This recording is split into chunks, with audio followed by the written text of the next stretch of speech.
What's up, YouTube fans? Today we're going to do a comparison of the DX9 Capone with the FansToys Roadking, both versions of a Masterpiece Motormaster. But that's a mouthful. Masterpiece Motormaster.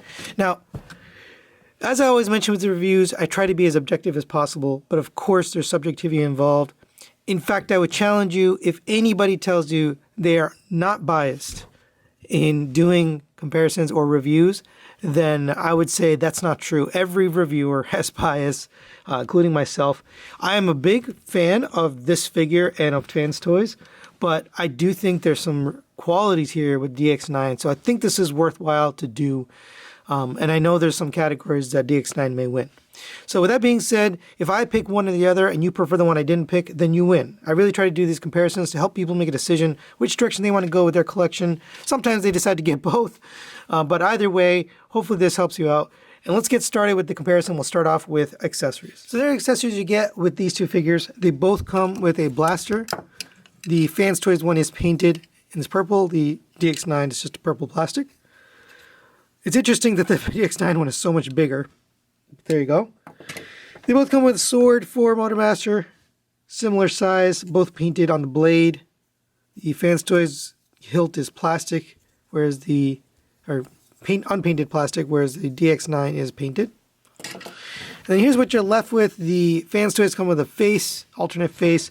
The DX9 comes with an additional figure which transforms into this bug, but can also be transformed into the gun for the combined mode. Now, the combined mode accessories don't really apply here. Now, you do get this sword as well, but this doesn't work in the Motormaster mode. But either way, I'm going to give accessories over to DX9. I think they just nailed it, and they give us a really cool accessory. Some people are buying this figure just to get this guy. So we'll give accessories over to DX9. Next, we'll talk about the gimmicks on these two. And both of them have basically the same gimmicks. They can both use the sword and the gun. They can both store the sword and the gun in the vehicle modes underneath the trucks. So there's not really anything different, but we'll give them a tie on gimmicks. Now let's talk about the cartoon accuracy on these two. In order to do that, we'll put the G1 image up here so you can take a look for yourself. And both of these guys did a really good job representing the cartoon. But there's some things that I think each figure does better. So starting from the top, I think they both have a pretty good head sculpt. They have the shape down, and they've got the face inside. Even the color of the face is pretty much similar. I do prefer the sculpt of the FansToys face, but as far as cartoon accuracy, they're both just fine. Coming to the chest, they both have the same shape, same painted color, same translucent pieces here. The arms, upper arms, are basically sculpted the same way. They got the little circle there. They all look the same. The sculpt here on the lower forearms is a little bit off. It seemed a little bit wonky, but we'll talk about that when we get to sculpt. Coming to the waist here, they both have the outlined crotch piece here. That's accurate to the cartoon. The thighs are both very similar and accurate to the cartoon. From the knee down, I think FansToys does a better job, especially with these. The cabs look like real little truck cabs, whereas the DX9 went with these pieces, faux pieces that fold out from the bottom of the feet. And then same for the side here, the three wheels. I think FansToys actually has the three wheels attached, whereas the DX9 has them inside these gas tanks. So it just kind of doesn't pull off the look as well. It's there, it's just not as well done. But then when you come to the side and the back, FansToys kind of deviates, right? This whole backpack piece wasn't in the cartoon. And if you actually look at the back, this is actually almost perfect. It looks exactly like that cartoon image. Whereas the FansToys, usually they hide a lot of stuff back here, and this one's no different. Back of the calves and the back of the back both have things on it. So I think the DX9 does a better job on that backpack. So because I think FansToys did better from the knee down, whereas DX9 did better on the side profile and the back, and then they're tied up here, I'm going to give them a tie on cartoon accuracy. They both kind of have parts that are better represented. All right, next we'll talk about the sculpt on these two. And again, this is a subjective thing, but they have, again, very similar sculpt on the chest, on the upper arms, on the crotch, and on the thighs. Where they differ is the lower legs and the arms. I do prefer the sculpt of FansToys from the knee down. I think it's overall done better. And one of the reasons is they have a consistent material, so they're using these translucent plastics for all three, whereas DX9 has paint, then translucent, then paint, then paint, and whereas FansToys is translucent all the way through, and that consistency does kind of add to that sculpt. It just looks good. But as soon as you get to the side, that's where FansToys is a little bit less cleanly. Now, DX9 also has these gas tanks on the side, whereas FansToys got these panels. But then FansToys got this gigantic backpack and kind of some ugly stuff here back in the legs. DX9 also has the smokestacks here on the back of his calves, but overall cleaner on the back. So again, I'm going to tie them out on sculpt. I think that FansToys does have a better sculpt on the legs overall, and I do like the face sculpt. But DX9 has a cleaner and better sculpt for the back and the side profile. So I'm going to give them a tie on sculpt. All right, next we'll talk about the paint on these two. And again, this is a category where FansToys almost always wins. Now, DX9 didn't go no paint. They do have some. So they've got this painted chest here, all black. The face sculpt is painted. The purple pieces you see here are painted. And then the silver down here on the front of the cab is painted. The sides here, you've got the purple paint for the gas tanks, a little bit of paint here on the wheels, and then paint on the smokestacks here.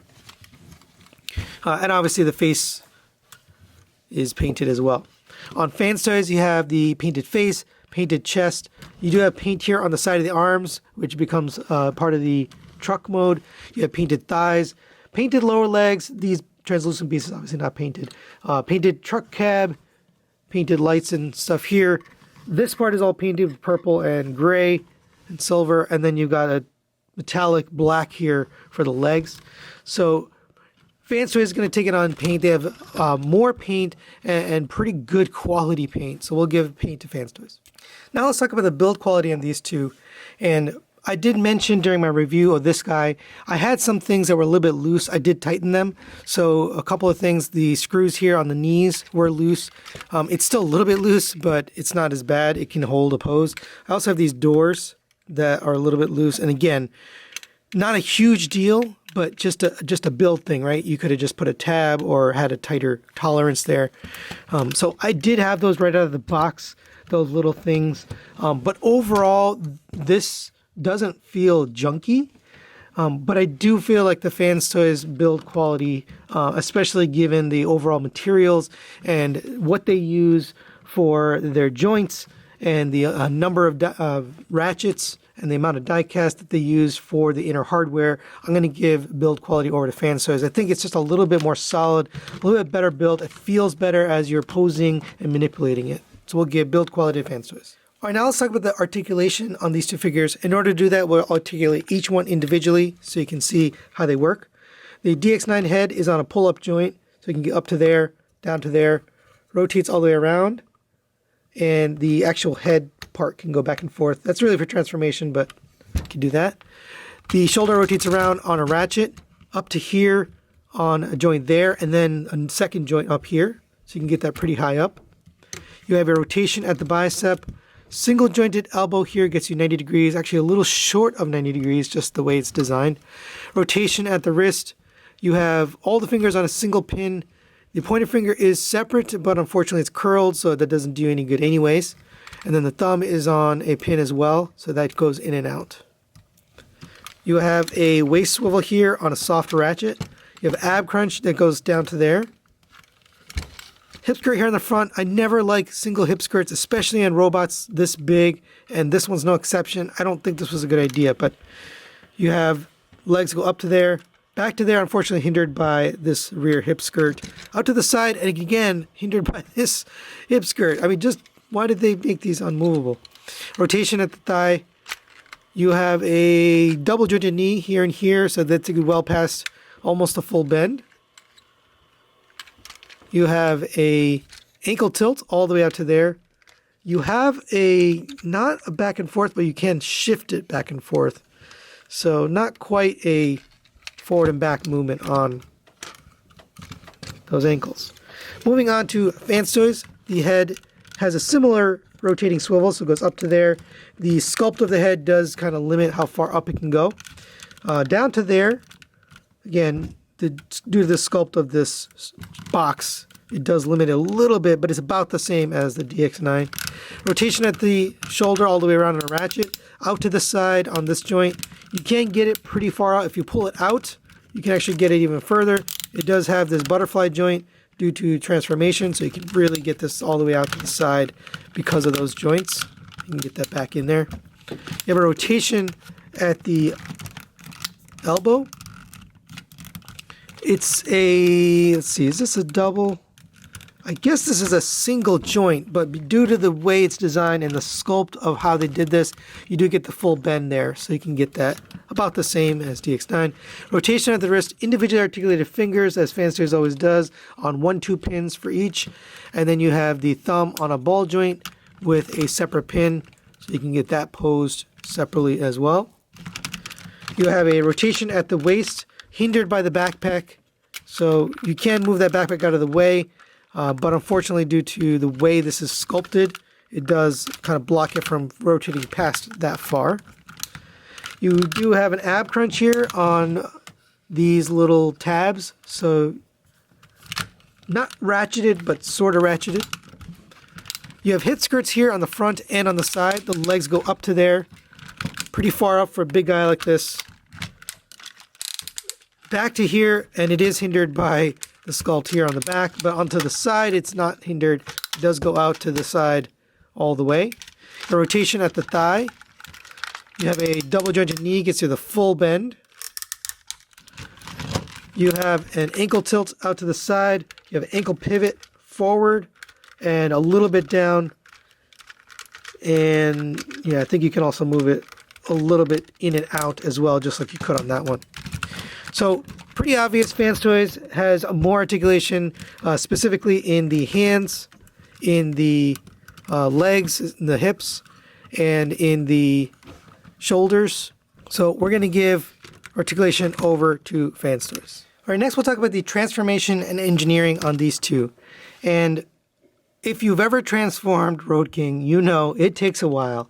It is a very, very ingenious the way they did it to get the entire trailer to fold up inside and just disappear. But it is very involved, and it's actually not all that fun because you need to kind of set aside some time. This guy I transformed without any instructions. I just took it out of the box and transformed it. So I'm going to give transformation over DX9, not wasting any time. It's fun, it's easy, it's intuitive.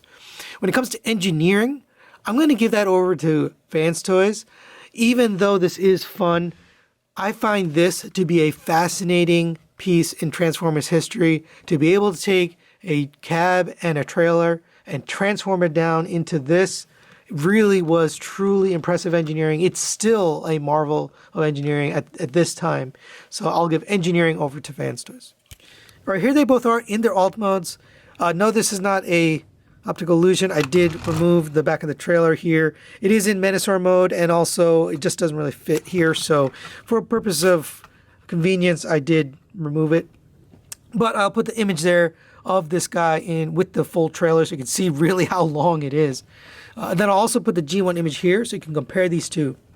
When it comes to the cabs on these two guys, they both really nail that cartoon look. They've got the smokestacks back here in the silver. They got the sleeping cab up here. They've got the translucent glass up here. FansToys has a little bit extra detail on the top, which I do like, but that doesn't necessarily appear in the cartoon. FansToys also went for the chrome bumper and chrome grille, whereas DX9 with the painted silver, which I think actually looks more accurate, but they're missing the painted bumper here. Coming to the side, FansToys went with silver or chrome gas tanks here, whereas DX9 went with the purple, which is more accurate to the cartoon. So I'm going to tie them out on the cab. I think the cab, they both really do a good job. Now, DX9 has the extra feature here of opening the door. You could probably fit a little tiny mini figure in there. Unfortunately, the doors also are an issue because they don't stay closed. So it's kind of a feature and also an annoyance. When it comes to the trailers, the DX9 obviously is way too long. In that picture I showed, we'll put that back up.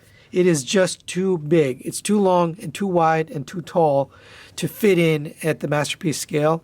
Now, they have the unfair advantage of having all of the combiner parts in that trailer, and FansToys does not have any combiner parts, so that's why they're able to transform down to this size. But even then, I do think the trailer just is a little bit kind of ugly, a little bit too big, and it doesn't really match the cartoon. So trailer-wise, I'm going to give that to FansToys. The final factor on these two is the cost. Now, I do go off of the U.S. retail price. So the original retail prices for these was $180 for FansToys and $160 for Capone. So Capone is going to win on cost, but that's not the whole story. Now, the prices have gone up on both of these. This is now around $200. This is around $250. In addition to that, the DX9 comes with all the combiner parts. Whereas the FansToys, we don't even know what the combiner parts are yet. They've told us that it comes in a separate trailer, so you have to buy a whole nother trailer or a whole nother whatever. So that's going to be an additional cost. So no matter what, DX9 is going to win by a landslide on cost. It's going to be a significant difference in terms of probably several $100 difference in terms of the cost of these two, including the combiner parts. So we'll give cost over to DX9. So final thoughts on this comparison. You can see the score there. FansToys is going to win this one, but that is definitely not the whole story here. And the biggest elephant in the room is combine mode, right? I didn't actually even talk about combine modes here because we don't know what the FansToys combine mode is. One, the instructions don't show you how to transform it. And two, we don't know how it's going to work because they haven't revealed all the combined parts and how they go together. But that is the big elephant in the room. DX9 is complete, right? Everything is there. Capone comes with everything you need to make Menasor. It also is his own standalone figure. I will agree it's a little wonky in the vehicle mode that the cab separates and it's not all in one, whereas this one is all in one. But the fact that you get everything together, you have a complete set, you're done, you have all the parts, including the sword and the gun for Menasor, and those are actually quite nice, right? You get this little transforming bug that turns into the gun, and you get this sword that works for Menasor. Everything comes with Capone for that price point of $200. At the price point of $180 or now $250 for this FansToys reissue, you're not getting anything for the combined mode. You're missing everything. The hands, the feet, the torso, the legs, the weapons for Menasor. There's nothing.